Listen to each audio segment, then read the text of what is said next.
So you celebrate Chinese New Year. What is Mhm. Chinese New Year? What is Chinese New Year?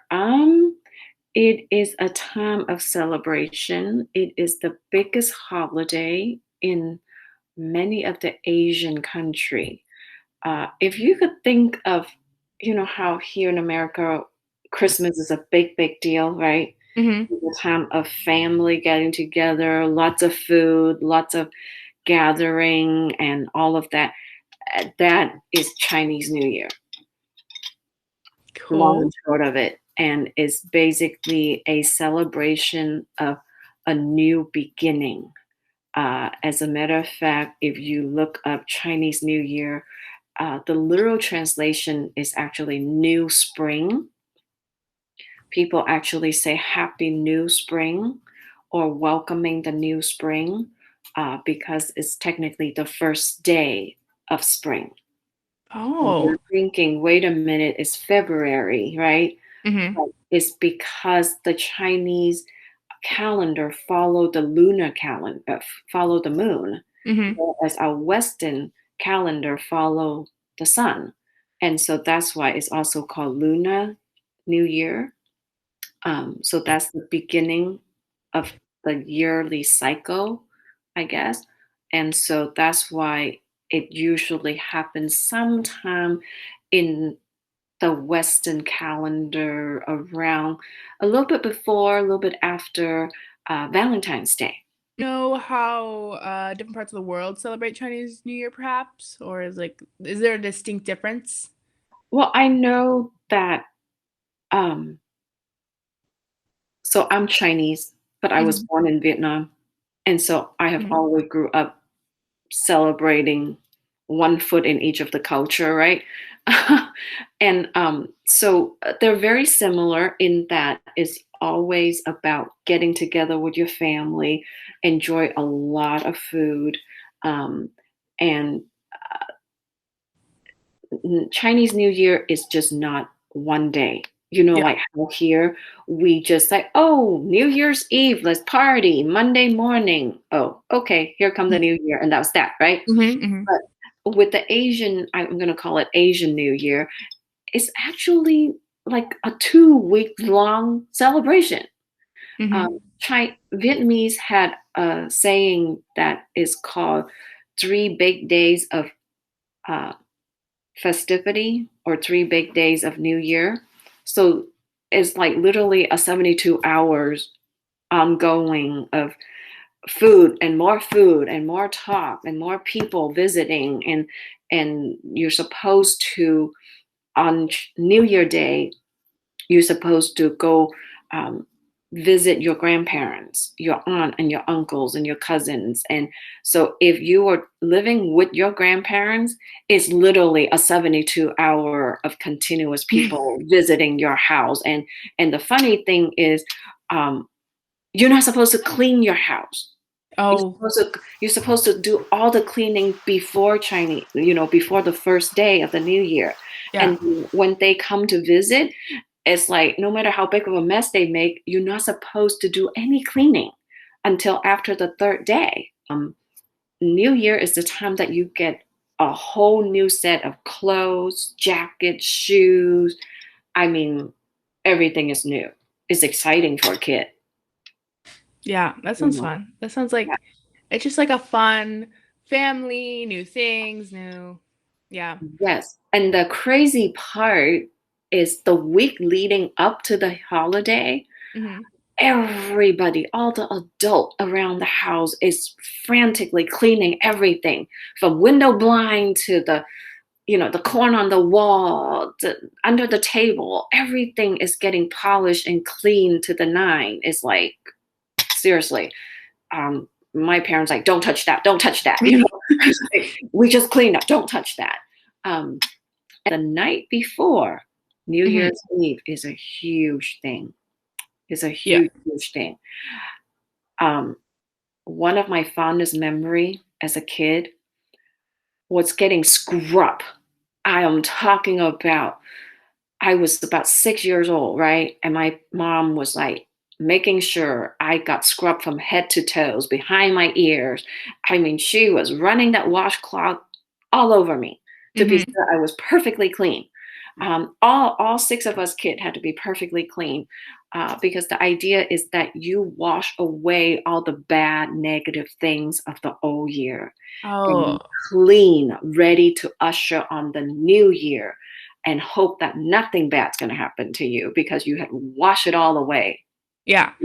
that everybody comes to. I mean, obviously, if your grandparent lived with you, then your aunt and uncle might come too. But otherwise, usually it's just a nuclear family, Mm-hmm. children and parents.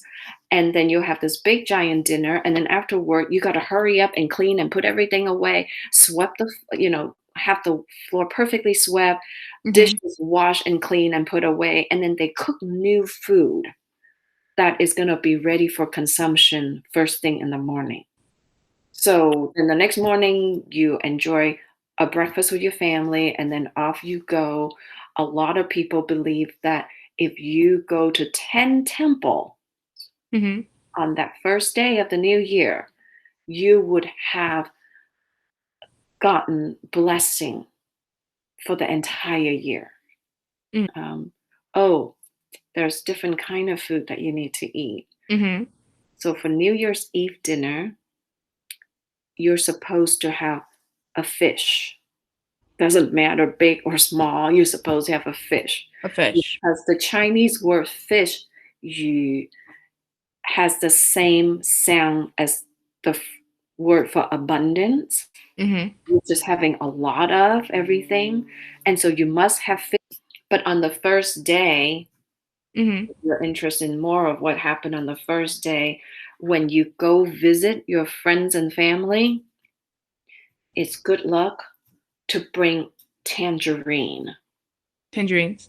Okay. Tangerines, pears, apples, because tangerine is symbolic of auspicious, um, and then apples represent safety and harmony, Mm-hmm. and pear is I don't even know what's the word. Um, it's like wishing all will go well for you in this new year. Red in the Chinese culture is a lucky color, period. Mm-hmm. It doesn't matter if it's New Year or what is a lucky color. It's a color for luck. So Yeah. of course you want to have luck for the new year. Do not wear black. Do not wear white on the first of the year. People Mm-hmm. can hate seeing you in black or white because both of those color are considered color for mourning. Yeah. Yeah. And Yeah. so definitely, so if you go to the temple on any of those days, you will be blinded with red and gold. And the red envelope, Mm-hmm. that's supposed to be for good luck. And as little kid, I did get an allowance. Mm-hmm. So we would look forward to New Year lucky money because whatever you get for Chinese New Year, that's going to last you the rest of your year. Whatever you want to buy is going to come from those New Year money. Mm. So how do you celebrate Chinese New Year? So a member in my entire family, Mm-hmm. they basically bring in food. They get to be the host, and they bring in food. There's dance, there's karaoke, there's traditional games, and sometimes people show up in traditional outfits. It's like a long dress with a little crown. And some point in the party, there's a red envelope ceremony. Is basically, where all the kids line up and the adult passes out red envelopes. And if you don't know, there's money inside, Mm-hmm. and it lasts for a long time, like until the next morning. Do you wear any traditional things on Chinese New Year, or just like classic t-shirt, jeans? Sometimes I show up in like a long dress with a crown that Mm-hmm. you wear, like an angel type crown thing, Mm-hmm. and that's it. Hmm. How's COVID's like affecting your celebration this year? Since are you Oh, still having your big party? so this COVID, I'm pretty sure we're not gonna have a party this year unless we do it in secret. I don't know, but Most likely we're not. Yeah. Yeah. Hmm. How do you feel about that? It's kind of sad because this is the only time where all the family, come together. Mm-hmm. And we can't. It's Yeah. sad. Um, what's your fondest memory of Chinese New Year? Definitely the red envelope because you get free money. If, how much Uh, money is like in each envelope? around 20 to 50. So you get a lot. Wow. What do you guys wear during Chinese New Year, and what does it make it Um, celebrate? for me, traditional, for me and my family, we don't really go like super hard on traditions, but Mm-hmm. if to be traditional, there's some clothing that people would wear just for like the occasion. There's the tang suit, which is a like sort of jacket that you would wear. It has a lot of embroidery and I think typically men and maybe women, I don't really remember, Mm-hmm. that wore it during the past, I don't know, what was it? It's one of the dynasties, and it's very like form fitting nowadays, and it's just really nice and just like it's very suited. And then there's the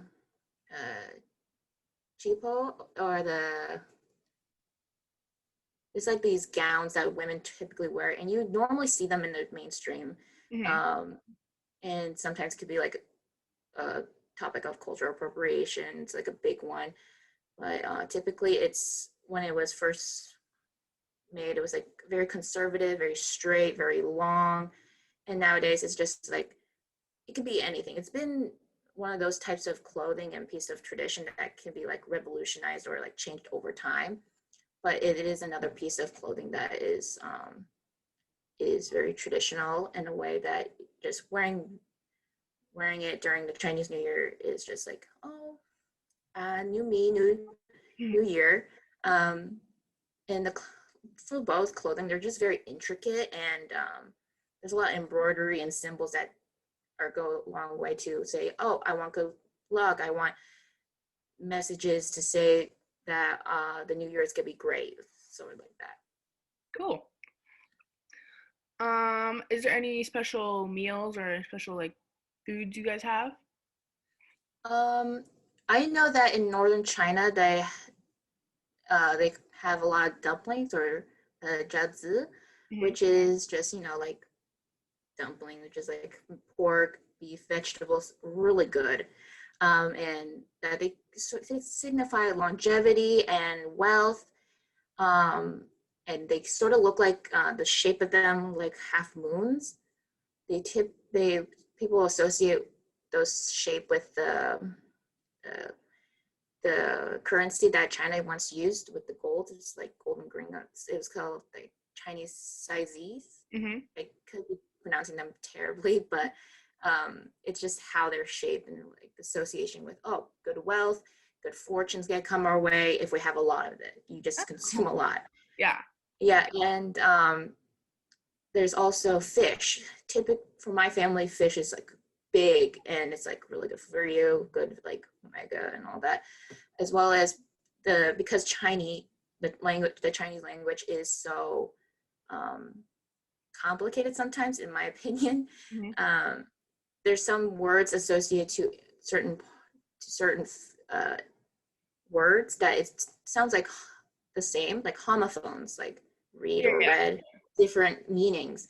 Um, and the Chinese reading for fish, it sounds like abundance or a lot of. So we typically eat fish to signify, oh, you'll get a lot of good things coming. If anyone wants to learn about these holidays in different Asian countries, just it's really fun to learn about their traditions and the cultural.